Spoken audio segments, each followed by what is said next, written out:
All right, does it show on your guys' end that we're recording? Yep, okay. So thank you all for being here. This is our very first webinar, so this is exciting for DARCA. And we have the wonderful Russ on with us tonight to give us a drought update and a water update for the state of Colorado. And this is being recorded so that we can put it on our YouTube channel and share it through our social media platforms and get it to as many members and Coloradans as possible. So with that, I will go ahead and turn it over to Russ.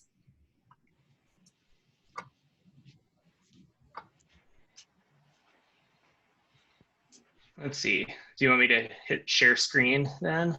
Yeah, I think you should be able to.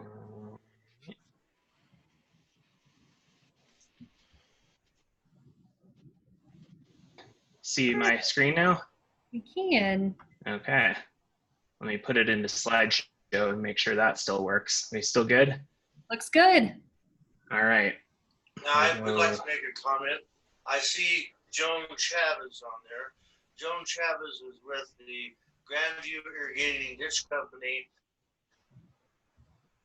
and she's presenting you of the state of Colorado with correctional industries here in Fremont County. Is that right, Joan? That's it. Very good. Perfect. Welcome, Joan. Hi. Perfect. Thank you, Manny. Take it away, Russ. All right. So, yep, we'll try and give a rundown of the kind of emerging drought that we've got going on here in a little bit of background there. I guess basically the last time I left Larimer County was to see you all back in March out in Palisade. So that was the photo I found from the good time I had there. And then every now and after, also it started getting hot and dry, and kind of a combination of drought conditions emerging with everything else was going on in the world. And so this is what the U.S. Drought Monitor map looked like back when we got together in March. It had been, kind of dry through the winter, especially in the Four Corners and in southeastern Colorado, and it was, the snow was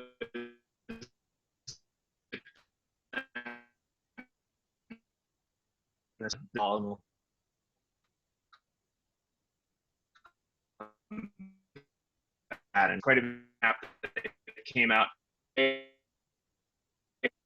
So we've got conditioning most of the Arkansas Valley, San Luis Valley, and then over into parts of the western slope. Northern Colorado had been doing much better, but now it's started to dry out up here as well. So we're starting to see the D0 creep in up here. And then another area of concern is the parts of the northeastern plains, which did okay back in the spring, but it's been incredibly hot and dry recently. Some spotty areas like Burlington has gotten a ton of rain there, but everywhere else around has been pretty dry. So things are worsening in that area. So we'll kind of try to put this whole story together of how we got to here. And so what we have now is about 37% of the state in that D3 or D3 category, the extreme drought, and 70% of the state in one kind of drought or another. All right, so as we always talk about, we look at water years, and so we go back to October, and so we're 9.5 months through the water year now. These maps go through the end of June.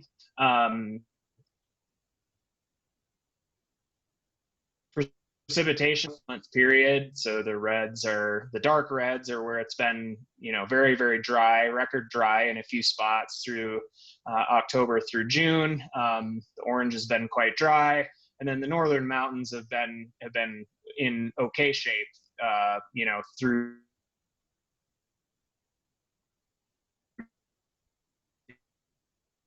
in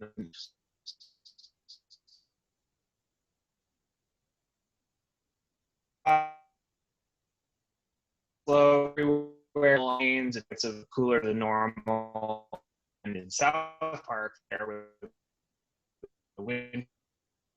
So that's kind of where we look at time ago last year now that came back, and then the rest of the water year is generally but a lot of average months and a couple near average months that then may work across the state. So right now, for the calendar year, we're at the 12th warmest on record, the 20th warmest on record for the October through June period. So, and you can see warm across pretty much the entire country through this time period to go along with the ongoing warming trend. Precipitation is closer to average for most of the water year. Most of the winter was reasonably near average, but then April was very dry, May was dry, June was dry in spots, but wet in other spots. In any case, it's left us well below the 20th century average now, primarily because May and June and April are wet months, and we didn't get that precipitation that we typically expect in a lot of places, and so we're now 12th driest out of 125 October through June periods, 8th driest going back just to January. Just for comparison, since this is, there's some similarities to what we had just a few years ago. 27 for this 9-month period was the 3rd driest on record, so we're not quite in that territory, but certainly not where we would like to be, for sure. And now just zooming in on the April through June time period, this is basically the end of start of summer, and this was very dry across southern Colorado, most of the west slope. Really, most of the state in general was dry, and most of the state was warm, with the exception of the northeastern corner during that time period as well. Here's just one other way of looking at the water year precipitation as a percentage of normal, and kind of maybe points out some of the real dry spots in a slightly different way. Southeastern corner of the state and the San Luis Valley being especially dry, but really kind of this whole ring being dry, with the exception of the northern mountains and central mountains being closer to average through this time period. So we think back a couple months to when there was still a lot of snow up in the mountains, and we look back to April 1st. These are the percent of average in all the different basins in the mountains in terms of the snowpack at the SNOTEL sites. And you can see it was close to or a bit above average in all of the basins. The southern basins were just slightly below average. The northern basins were a bit above average, with 100 here being average. So not in pretty good shape as of April 1st, but we jumped forward just 1 month then after that dry April in much of the state. And the southern basins really plummeted quickly. The snow melted out quickly, and once it started melting out, they had to replenish the soils from being dry last fall, and so we started seeing the snowpack numbers go down real quickly in the southern basins. The northern basins proceeded in a more typical manner, staying near their average through that period, because there were some good snows in April. And so you can first, the Rio Grande Basin was at 48% of average by that point, when they were right at average as of April 1st. And we can see that in these graphs. So these are two of the northern basins, just to kind of show how the snowpack evolved over the winter farther north. So in this thickest dark blue or black line here is this past winter, and then the purple is the median year in there, and then kind of record dry and record lack of snow and record snowy years above and below that. So this is for the upper Colorado headwaters going up like to Grand Lake and up in that area. Basically proceeded almost right along the average for the whole winter there. So built up, pretty well through most of the winter. There's big storms in February that got a boost and kind of stayed and started to drop off in April, but then got some more snow later in April. So their peak was actually April 21st, the second peak, a little bit higher than the first one there. And then the meltout was kind of right along the average as well. The meltout date was June 18th. So a little bit, peak was a little bit above average, and the meltout was about right on track. This is for the Yampa Basin, pretty similar picture. Stayed right along that average and melted out a little bit earlier than normal, but really, only by a few days or so. Was out by June 23rd. So not a bad picture in the northern mountains, but very different in the southern basins. This is the southwest basins, southwestern part of the state: San Miguel, Dolores, Animas, San Juan rivers, the SNOTEL sites that feed into those river basins. The peak was at 97% of the average, so that the peak was actually pretty good. March was a pretty good month. You saw a boost there right after we met in Palisade. The snow turned on there for a couple of weeks, and so it got up to a near normal peak. But then the drop off was very, very quick with the meltout happening early. So the peak was about 5 days earlier than average, but the meltout was a few weeks faster than average. So the meltout date there was June 3rd, when somewhere in mid to late June is when that would typically happen in those basins. And then the upper Rio Grande, much worse. Again, the peak was 99% of the average, so pretty good there, but then just plummeted through April and May, with the conditions turning hot and dry there. And meltout date was May 25th, when usually, again, it would be mid to late June. So not good conditions there. And as we'll see in some of the other graphics, the San Luis Valley has been especially dry. I mean, it's a dry place normally, but it's been even drier than average lately. If we look at the conditions in a few of the big reservoirs, Blue Mesa and McPhee here. So this goes back to January of last year of 2019. And so you can see where, a year ago or a year and a half ago, we were in really, really bad shape after the 2018 drought. And then there were the huge snows in the spring in the southern mountains, especially. And so you see that huge jump back as the runoff started last year, and got up to basically full, as high as it's ever been a year ago. And then, and then the usual drop off. But then this year, that bump from the snow melt is not nearly as high as it was last year. And so now it's kind of dropped back off into the below average range. At Blue Mesa, McPhee, similar story, but the bump was even less prominent this year, and now is kind of dropping off quicker than usual there for sort of the same reasons. It turned warm and dry earlier than normal this spring, and has been quite warm in western Colorado here in the summer so far. The left one here is stream flow at the Colorado River at the Colorado-Utah state line. Again, you can see the huge stream flow last year is the same kind of chart, but this is for stream flow. So that big bump last year, well into the above normal range, but then this year we're just barely kind of hanging on above the, staying out of the below average, but not, but still, still not probably where we'd like it to be.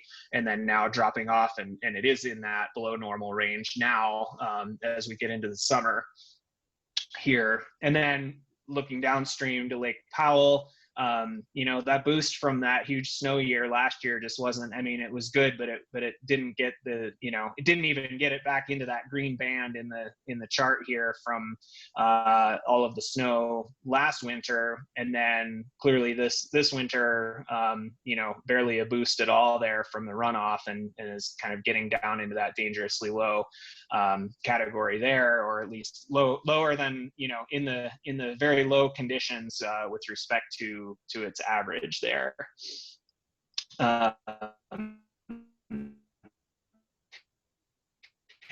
And then in dry year in a lot of places, but then on the western slope, that's been the warm conditions have been interspersed with a couple of really devastating cold events as well. And so this is temperature going back to October, with the high temperatures in the red and the low temperatures in the blue. And you can see most of them are above their average lines in red and blue. So on average, it's been warm. But you can see these two events, the cold blast right at the end of October, very, very cold and historically cold for the West Slope at that early in the winter, or in the fall. So very, very cold there. And then in April, mid-April, a hard freeze as well. That's been I'm sure everyone's seen in the news the damage to the peach crop and other fruit crops in western Colorado from that event. So even within a generally warm year, we've had these two pretty serious cold events take place as well. And this is Montrose, kind of same story. You see those two big cold events there amid otherwise quite warm conditions. And then if we look at July so far, halfway through the month now, this is temperature with respect to normal. Most of the state has been hot, especially the eastern plains and just east of the Front Range here has been very, very hot. 5+ degrees above average for July so far. San Luis Valley has been hot, most of the western slope as well. Just a few pockets kind of in the northern mountains and a few other places that have been a little bit cooler than average. But it's been a warm start to the month, and it looks like that will likely persist here for a while as well, as we'll get to. And then this is precipitation for July so far. This is through a couple of days ago, so it hasn't taken into account some more storms that have hit the Arkansas Valley. So that, and you can see the typical summertime spotty pattern on the eastern plains. You've got parts of Washington, Phillips County that have been extremely dry, with not too far away from areas that have been pretty wet. The Front Range has been dry here in July so far. The West Slope in early July, we expect to be dry. We really count on that monsoon coming in, just getting started here in the coming week or two. So we'll take a look at that in a bit. So it's been dry in western Colorado, but that's not too unusual for the start of July. We just need to see it pick up once we get a little bit later in July here. And this shows some of those updates in southeastern Colorado. This is for the month through today. There's another big storm last night down in Rocky Ford. They had about 2 inches of rain in an hour there at the research farm. And so you can see some spots in here where since the start of July, places have 3-4 plus inches of rain. But then nearby areas, you go, Rocky Ford's got 4 inches, but up here near Eads, it's only a 1/4 inch over that. So it's, and down in Walsenburg, still really dry. So it's kind of the, hit and miss as we usually see in the summer.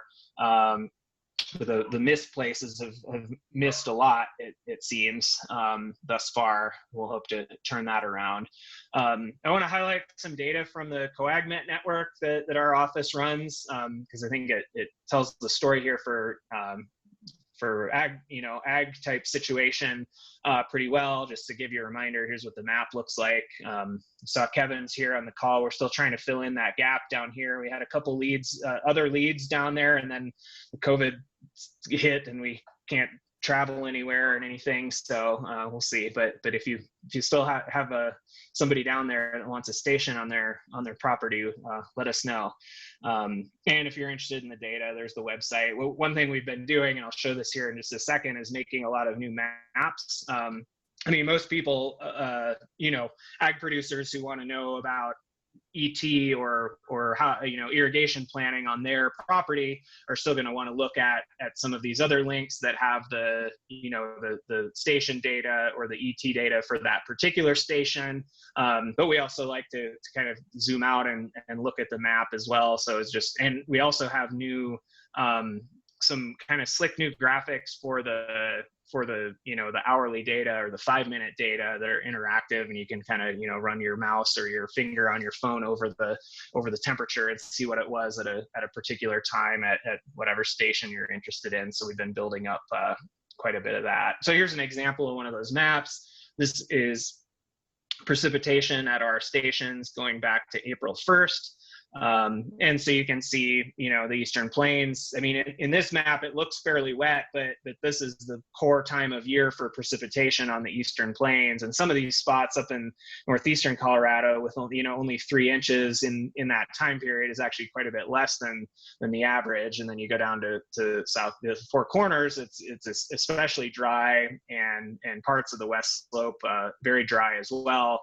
Again, it's not the wet time of year there, but this is still quite a lot drier than average. And another type of map this is like my new favorite kind of map to see what's going on. This is the number of days in a row since the last time, in this example, it rained 1/4 of an inch at each station. Going back to April 1st, because these stations don't measure snow really at all, or not accurately. So really they're rain gauges. So we go back to April 1st when we expect most of what's falling in there is rain.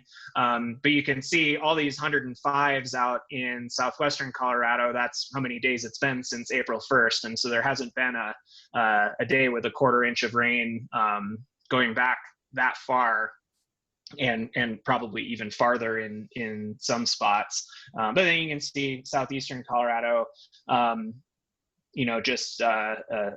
has had some storms the last few days. And we found out, this map was also helpful to find out that this gauge was plugged up at Los Animas. And so we had the landowner just went out and found a bunch of ants building a net, flying ants building a nest in the gauge today, and dumped it out. So that one will start working again, but that helped us identify that. And you can see, again, the spotty nature in northeastern Colorado has not since the big storm back in early June.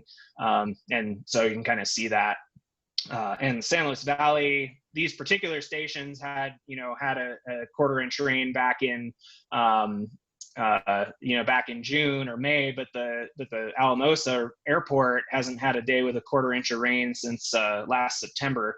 So we'll see if that turns around this week, as they have got some better rain chances coming up here. But this helps to highlight the places where it's been dry for quite a long time, especially there in the Four Corners and up into like the Uncompahgre Valley here and near Grand Junction, where it's been especially dry. And so speaking of that, this is the station at Olathe, and what this is kind of adding up to the water balance there for this growing season. So going back to the data here, going back to April 1st again. So on the left here is evaporative demand. This is the thirst of the atmosphere for water. So, it's a function of sunshine and wind and temperature and humidity.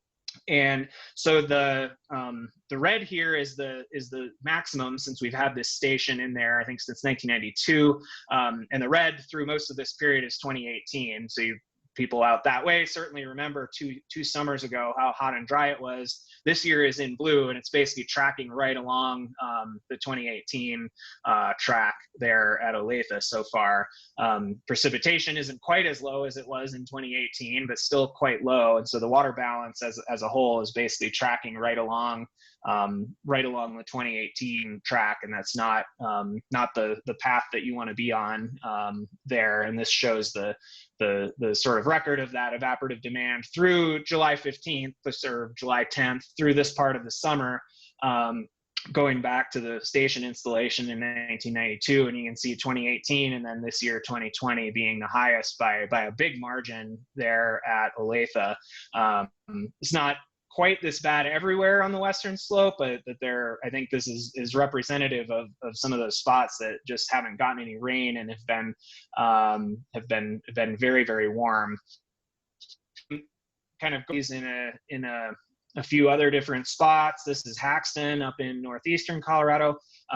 That evaporative demand just blasted off in June. The spring was pretty normal, but then June was very, very hot and dry and very, very windy in northeastern Colorado. So that, started off right around normal, but is now up to near the worst it's been there.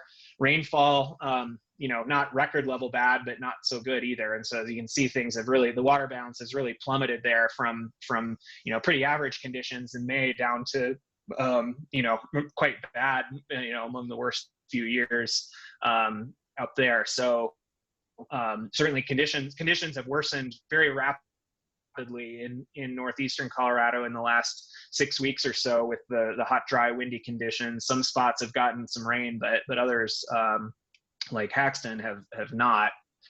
If we go down to the San Luis Valley center, evaporative demand a little bit above average, not excessive, but then precipitation is based near record low in the San Luis Valley this spring. I mean, again, you only expect an inch and a half from April through July there, but they've had a half an inch, so it's still quite dry, and so the water balance is not good there either. Not down to 2002 levels, but still not looking good. They've had so little rain even for a place where you don't expect much anyway.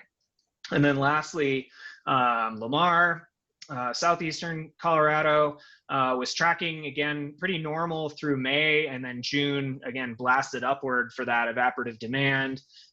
Rain was historically dry down in southeast Colorado through about the middle of June, and they finally started getting some storms here in July, and they've had more storms the last couple of days since this graph was updated, but still not it helps, but it's not a drought buster. We may see some improvements, not going away anytime soon. Based product that tries to measure how the vegetation is doing from satellite, and this is over a very short period, like over the last week, as opposed to the product that kind of looks at it over a longer time period. So this just shows kind of how things have gotten over the last week or two, and you can really see that northeastern corner jump out where things have worsened quite rapidly. On the other hand, the southeastern plains don't look quite so bad here because of those rains within the last week or two have greened some things up a bit. San Luis Valley also looks quite bad here, and the area down near Walsenburg, and then parts of the west slope look quite bad as well. So this gives just this is kind of how the plants are responding to the drought. One way that we can measure that.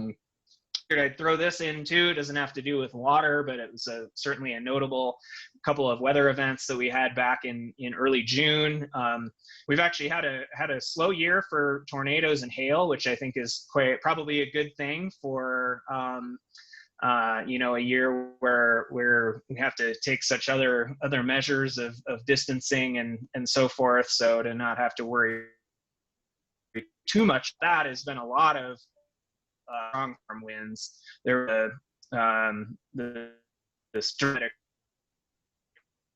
occurred and what this shows here is basically the progression of that line of storms that started in southeast Utah produced strong winds across western Colorado, 110-mile-an-hour wind gusts at Winter Park ski area, and the system just progressed all the way up to North Dakota, producing damaging winds across that whole path. So it's really unusual. I mean, this sort of thing happens pretty regularly out in the Midwest and in the southern plains, but does not happen very often crossing the Rockies. So that was pretty unusual. And then 2 days later, in Akron, there was a much smaller system, but a much more powerful downburst that hit there, did all sorts of damage in Akron.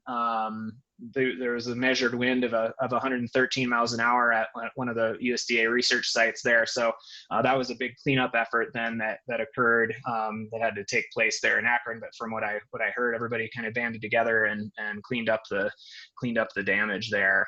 All right, so let's look at the outlook then for the rest of the summer, kind of what we expect, and then maybe what we'll get. These maps show basically how important on average each month is to the annual precipitation that you get at each location. So what this shows, this is for July, and this shows that July is a really, really important month for the Eastern Plains. So if you get, so sort of a value of 1 on this map would be 1 out of 12, 1/12 of your annual precipitation. So it's sort of a typical month. But on the Eastern Plains, they get a lot more than that in the summer. And so July is a really important month on average. On the Eastern Plains, it tends to still be fairly dry on most of the West Slope. Then we go to August, you start to see the effects of the North American monsoon creeping in southwestern Colorado. So that it tends to be rainy in near the Four Corners and Durango, and also the San Luis Valley. August is a one, the wettest month there, and also really important to much of the Eastern Plains. Those you go north of I-70 or so, then they don't get the effects of that monsoon very much. And then September is a wetter month across much of the lower elevations on the West Slope and the San Luis Valley, and it starts to dry out quite a bit on the plains. Expect in the coming months, and we can look ahead to what the outlooks are showing. If we look over it's not showing snow, sorry, but had to throw a snow picture in there to cool off a little bit after this hot weather. Here's the 7-day precipitation forecast. You can start to see that monsoon signal finally showing up in southern Colorado. So the southern mountains, San Luis Valley, decent chances of rain, and in the Front Range, decent chances of rain over the next week. Spottier chances out on the plains.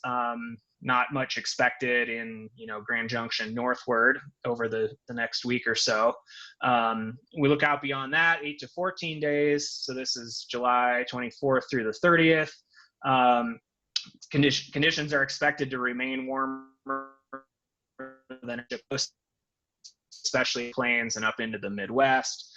Less confidence in the precipitation, a slight tilt toward drier than average conditions, other than in southwestern Colorado, but I wouldn't read too much into that.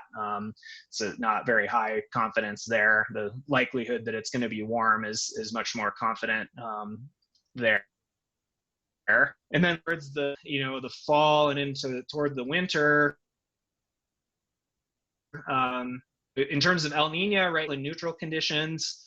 We've been in neutral conditions for quite some time now through most of last winter. But indications are pointing towards La Nina by the fall, 50-50 chance for La Nina. Otherwise, it'll be neutral, basically no chance of El Nino developing to the fall and winter. So that's kind of what we're looking at there. And La Nina tends to be less snowy in the southern mountains. So let's hope for the southern basins that we get a decent monsoon here, at least to get the soils wetting back up and a bit more water back in the reservoirs before winter hits. but seasonal forecasts out to the winter are pretty tough too. So when don't need to be making any big decisions based on that at this point. And then the rest of the summer outlook from NOAA shows, again, very high confidence in warm conditions, warmer than average conditions, especially across the southwest of the Eastern Plains. So that's basically saying a 2/3 chance will be above normal temperature, a 30% chance of near normal, and very little chance of being normal over that period. This shows springs as an example, but that's going to be true everywhere across Western Colorado. Precipitation, there's less confidence in the forecast. This is not, it's a very slight tilt toward below normal, but not much different from a dart throw there. And we know that summer monsoon precipitation is really hard to forecast. And so it's still a bit uncertain. But the snow pretty across really throughout the state. But the lack of a monsoon, the non-soon last summer, that left the soils really dry, and then the warm, dry spring really brought the runoff to be lower and earlier than what you might expect from seeing that we had average snowpack across most of the basins. The runoff, the meltout happened earlier, and the soils had to be replenished. And the summer started off hot and dry pretty much everywhere. In Colorado, we've got 70% of the state in drought, and 95% of the state is abnormally dry or worse. We got some good rains in the Arkansas Valley the last couple of weeks, but also a lot of spots that have missed out there. And then the West Slope remains very dry, and with the hopes for a good, decent monsoon season. The outlooks show basically warmer than normal conditions for the foreseeable future, and still a little unclear what's going to happen rainfall wise in the monsoon. But obviously, if it's hot, that is, even if the rainfall is normal, that still requires more water for irrigation, and there's more evaporation and whatnot. So that's all I've got. There's our website. Follow us on Facebook and Twitter. I didn't put in a specific pitch for COCORAS, but if you're not a member of COCORAS, please join. Get data there. So I will stop, and I don't know how you. Yeah, thank you so much. Pretend like there's thunderous applause for your presentation. And I apologize, my internet is unstable. Webinars. Yeah, exactly. So we definitely appreciate you coming on, and I will open it up for any questions that anybody has. So if you have a question, just unmute yourself and we'll kind of go from there.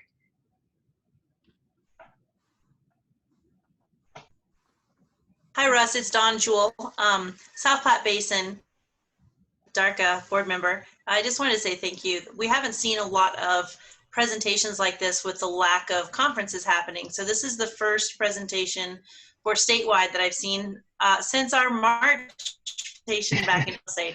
So a bit eye-opening. I realized, I've been watching some of the weather maps, and I knew that we had a lot of dryness happening in the southern part of the state, but I hadn't realized how much it was really affecting everything. So I appreciate the update. It's very helpful, and I plan on passing this along to several people. Sounds great. And yeah, it's it's weird for us too, because we me and Becky and others in our office, we like to get out and talk with people in person and see what things are like, but we haven't been able to do that either. So, but we can see each other on these sorts of things. That's my Go ahead. Oh, okay. This is Jennifer Wellman. I'm in the Yampa Basin. I have a question about long-term drought and its impact on soils. And I wonder if the density of the network that access provides us with that complexity complexity or index. Can you speak to that? I'm really impressed by the drought response index and a lot of the graphics that you show, but I'm wondering, do we need more data to really characterize soil moisture for irrigators and farmers, and what would that look like if you had? Yeah, soil moisture is always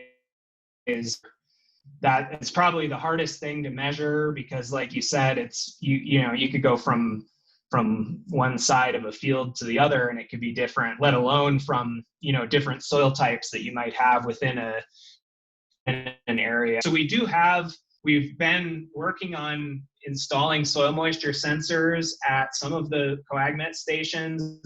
So we do have some of that now. I don't have any graphics handy here, but it's still only at a handful of stations. But it's still tough because it really, you know, that represents in the soil and not it might not be representative of what's going on, you know, in the next field over, or whatever the case might be. So yeah, that's still a huge need.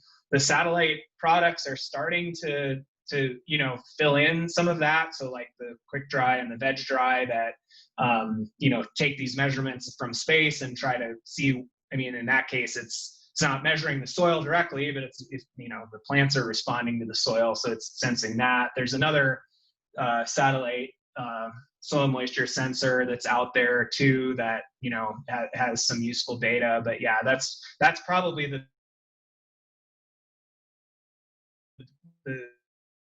listen, but it's probably still the, you know, where we have the biggest gap in data, and it's just not an easy problem to solve because you need data, you know, you need sensors every, you know, every quarter mile or something to get a really good picture. Is that your standard lysimeter kind of equipment, or? Well, so that's, I mean, that is a very good way to do it, but those are incredibly expensive. So that, you know, so we have one there in the, you know, up at Hayden, and then there's one in North Park, and, you know, they've got one down at the research farm in Rocky Ford, and there's a couple others around. So those are good, but those are, you know, 10 grand or something a piece, not and hard to install. But they're, you know, they're developing cheaper, easier to install sensors, you know, just little things that you can kind of plug into one of these weather stations. And so that's what we've been using. But it still takes somebody to go out there and, you know, dig a hole way down to put them in, which at the moment we're not able to do. So,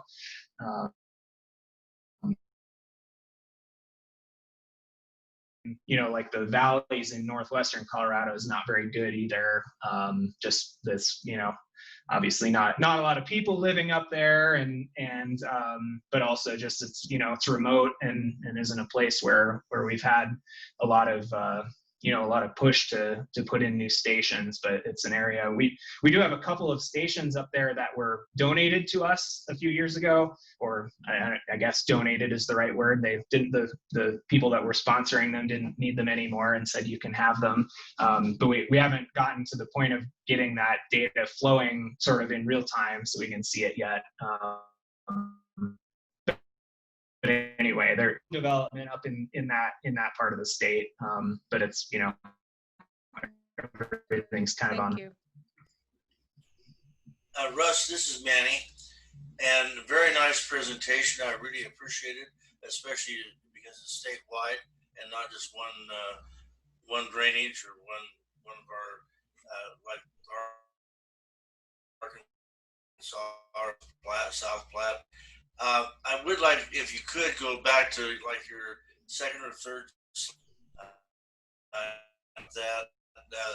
The drought monitor, or? That's it right there.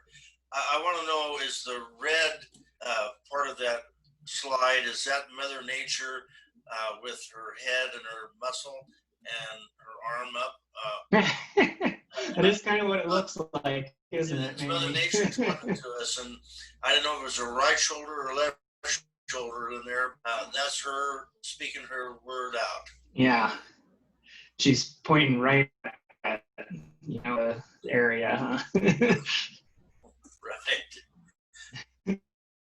But thank you very much for your presentation. I really appreciate it. Yeah, thanks for having me. Hey, Russ, this is Mike Weber. I want to piggyback on what Manny was saying, except more technical, if you don't mind. Sure. Fire has been a huge issue we've had because of mostly drought. I know it's kind of outside your expertise, but because of the drought and what we're looking at right now, what do you suspect statewide kind of fire outlook looks like for the next 6 months?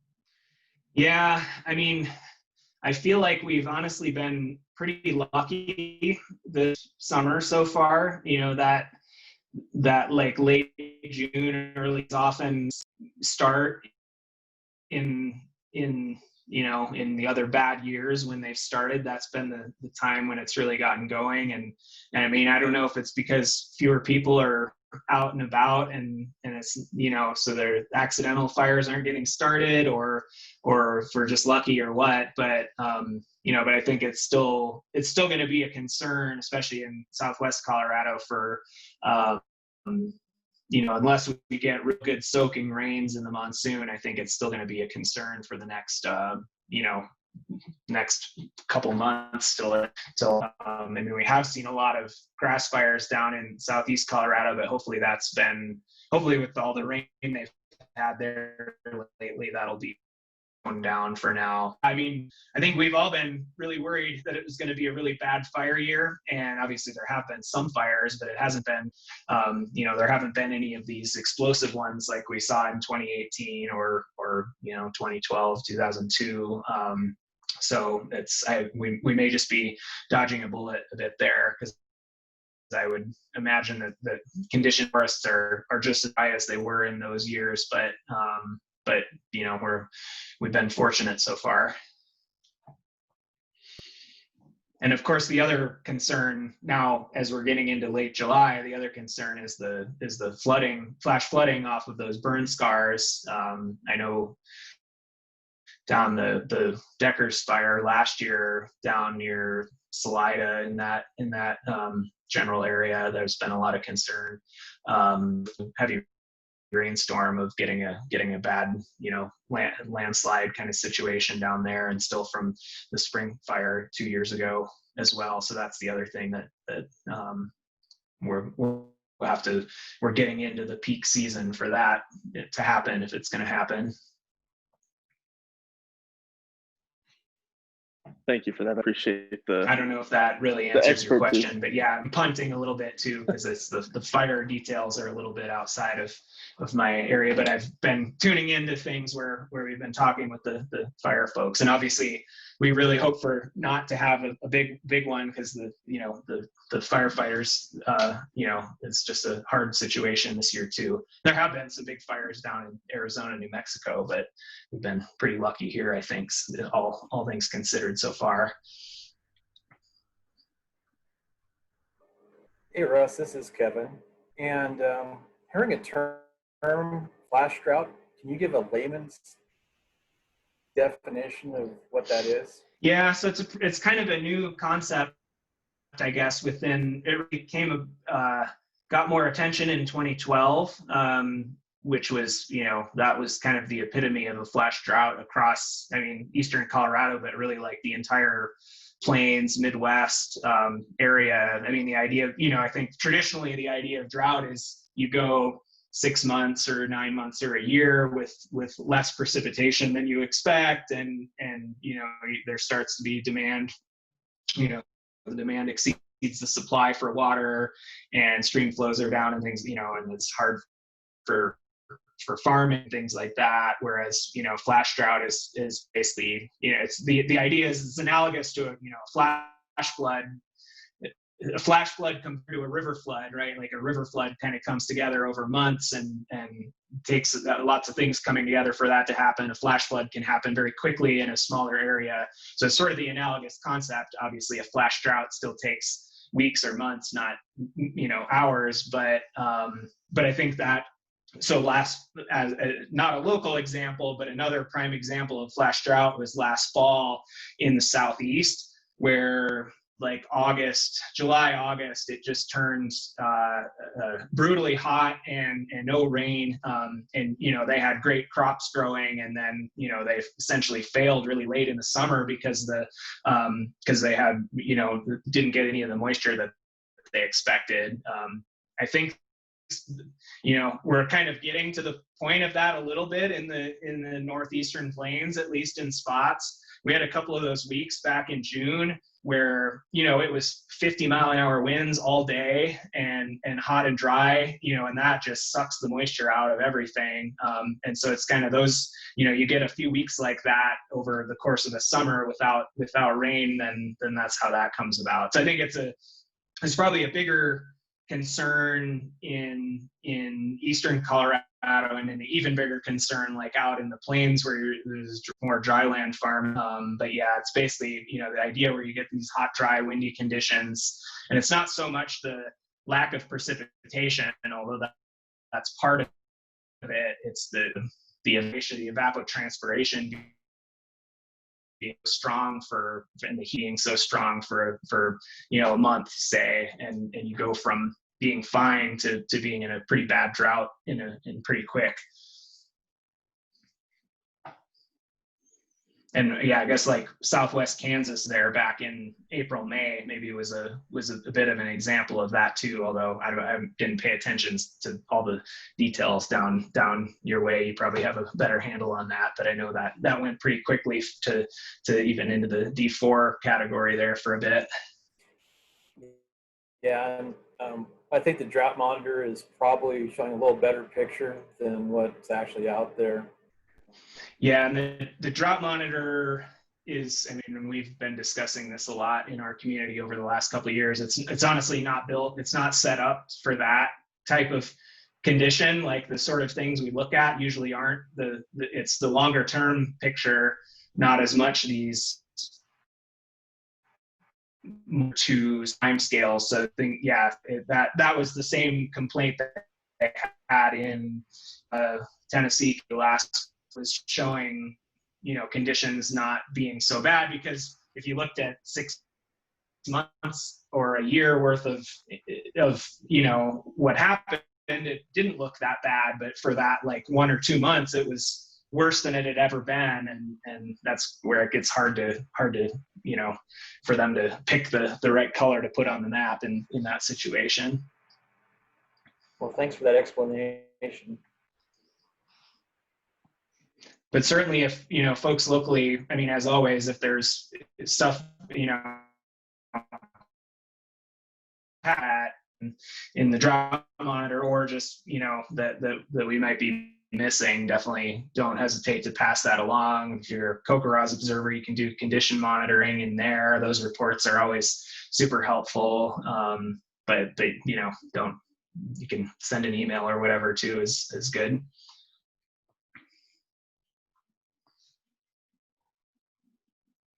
Does anybody else have any other questions or comments that they'd like to display?